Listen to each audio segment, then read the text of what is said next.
बोलो पंडित जी। गुरुर्ब्रह्मा गुरुर्विष्णु गुरुर्देव महेश्वरा गुरुर्साक्षात् परब्रह्म तस्मै श्री गुरुवे नमः। आज शुभ अवसर माता रानी की दरबार में हम पंडित कमल किशोर शास्त्री आचार्य वृंदावन धाम राधा रमण मंदिर से स्थापित रमण रीति आश्रम पर धर्म संघ संस्कृति विद्यालय राजवंशी द्विवेदी जी महाराज की कृपा पात्र शिष्य, यह परम शोभा का अवसर हमारी माँ का आशीर्वाद, माता पिता के आशीर्वाद से हम आज माता रानी की दरबार में विराजमान हैं। आप सभी संतों का, सभी भक्तों की कृपा से यह माता रानी की दरबार में उपलक्ष्य आज यहाँ बैठे हुए हैं। हम सभी से यही कामना करते हैं, हे माता रानी आप सभी भक्तजनों को सुख शांति प्रदान करें। सभी को, जैसे ये संसार में ये चीज़ है तो क्या है, आशीष। आशीष दीन राम प्रिय जाना, हों तात बलशील निधाना। आशीर्वाद ही इंसान के साथ रहता है, क्योंकि माता जानकी ने हनुमान जी महाराज को जब लौट करके आए थे तो उनके पास देने के लिए क्या था, तो क्या कहा कि आशीष दीन राम प्रिय जाना, हों तात बलशील निधाना। हों तात बलशील निधाना। और साथ में क्या कहा कि अजर अमर गुण निध सुत हो, करई बहुत रघुनायक। अजर और अमर का वरदान दिया। ऐसे ही माँ बाप, क्यों प्रभु हनुमान जी महाराज माता जानकी को अपनी माँ मानते थे, तो माता पिता के बाद ऐसा वरदान होता है वो इंसान को अमर कर सकते हैं। जैसे माता जानकी ने हनुमान जी महाराज को अमर किया था, ऐसे ही आज माँ बाप की अगर सेवा करोगे, उनसे आशीर्वाद लोगे, तो ये संसार में तुम भी अमर हो जाओगे।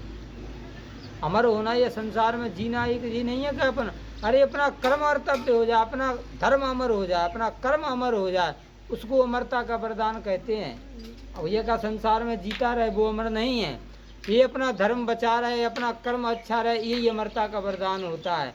ऐसे ही माँ बाप के आशीर्वाद से बाढ़ ही पुत्र पिता के धर्मा, और खेती उपजे अपने कर्मा। माता पिता के सुकृति से ही संतान बढ़ती है। अगर माता पिता का अगर सुकृति खराब है तो वह संतान कभी बढ़ नहीं सकती है। इसलिए माँ बाप की सेवा करना चाहिए, और जो माँ बाप की सेवा करता है वो संसार में कहीं जाने की उसको ज़रूरत नहीं है। धर्म उसका वह है, तीर्थ उसका वह है, दान उसका वह है, यानी जो कुछ है। क्यों कि जब वो न होता तो संसार में आप कहाँ से होते। जब ये बेल लगा हुआ है और बेल की अगर जड़ न होगी तो उसमें फूल कहाँ से होगा, फल कहाँ से होगा। इसलिए ये जो कुछ है जड़ है। जड़ कौन है? माँ बाप। माँ बाप सबसे बड़ी आशीर्वाद प्रदान करते हैं, और जो माँ बाप का आशीर्वाद लेकर के चलता है वह संसार में, क्योंकि माँ बाप को जो ठुकराता है जीवन भर सुख नहीं पाता है। जो माँ बाप को ठुकराता है वह संसार में कभी जीवन में सुख ही नहीं रहता। तो सुखी रहना है तो माँ बाप की सेवा करना चाहिए, और माँ बाप को साथ में लेकर के अपने गुरु को भी बताया है। क्यों? प्रातः काल उठ के रघुनाथा, और माँ तो पिता गुरु ना वही माँ था। वो जन्म देने वाले होते हैं और गुरु संस्कार दे करके तुमको सद्मार्ग की ओर ले जाने भगवान राम की बात है ये।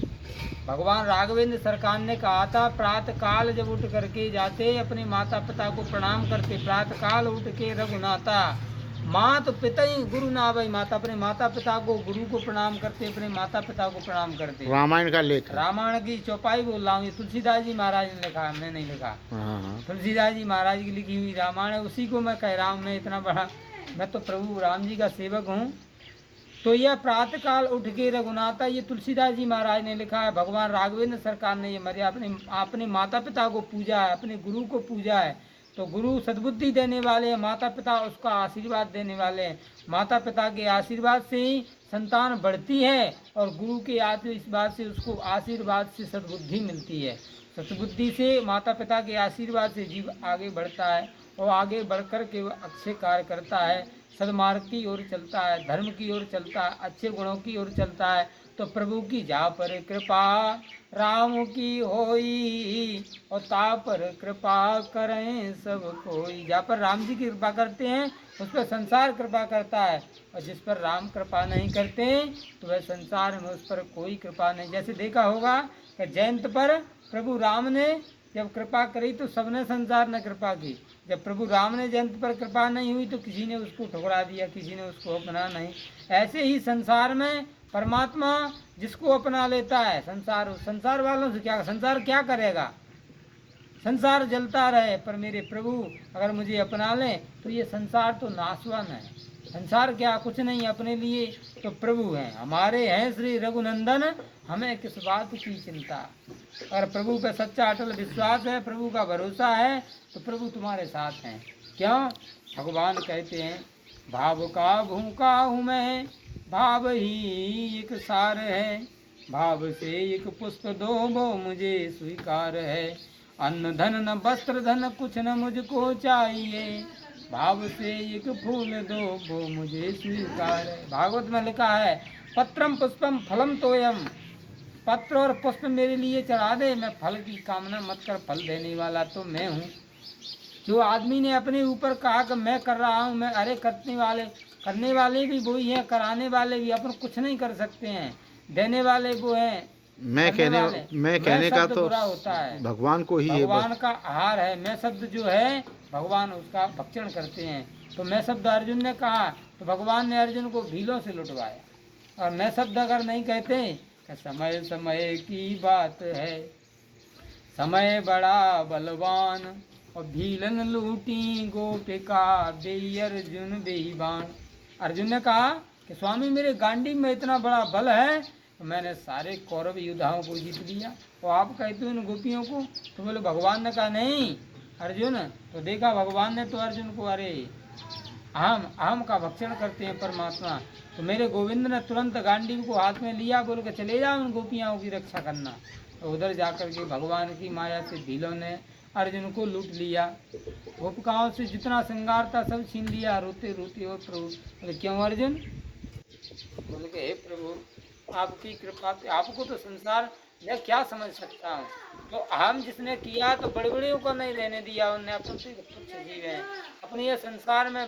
प्रभु हम तो प्रभु से यही कामना करते हैं, प्रभु संसार में अगर रहना है प्रभु की बन करके रहो, जो कुछ करते हो आप ही कर रहे हो, जो कुछ करा रहे हो आप उनके भरोसे अगर उठोगे, उनके भरोसे करोगे तो तुम्हारा सारे कार्य प्रभु करें। पंडित जी, तो आज के ज़माने में जैसे धर्म के कार्यों में भाग लेने से, या जैसे हमारे ये मंदिर बन रहे हैं, मंदिरों के काम चल रहे हैं, तो उसमें जैसे कुछ प्राणी ऐसे होते हैं कि जो दान से वंचित रहते हैं, तो ऐसे लोगों के लिए क्या कोई शिक्षा है, कुछ ज्ञान है, क्या है? शिक्षा एक सबसे बड़ी चीज़ है कि जैसे कि संसार में जीव को जैसे रोग आता है, रोग आता है, रोग आने का जैसे अपन ने किसी भी खेती को किया, किसी पुरुष को बनाया, ऐसे खेती को किया, ऐसे अपन लोगों को खेती होती है, ऐसे इंसान की जिंदगी होती है। ऐसे खेत में खेती होती है, उसको भी बच्चा करते हैं, बच्चे से उसमें खाद देते हैं, वो बड़ा हो जाता है, फिर उसमें फल लगता है, इसके बाद में वो किसी के काम आता है।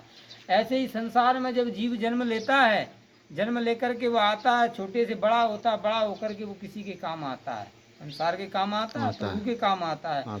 तो ऐसे ही आने के बावजूद में जब वो बड़ा हो जाता है, बड़ा होने के बाद में सबके, अब बड़ा होने पर भी उसको क्या होता है, किसी रोग को ग्रसित हो जाता है। खेती में भी कोई रोग आ जाते हैं तो उसके लिए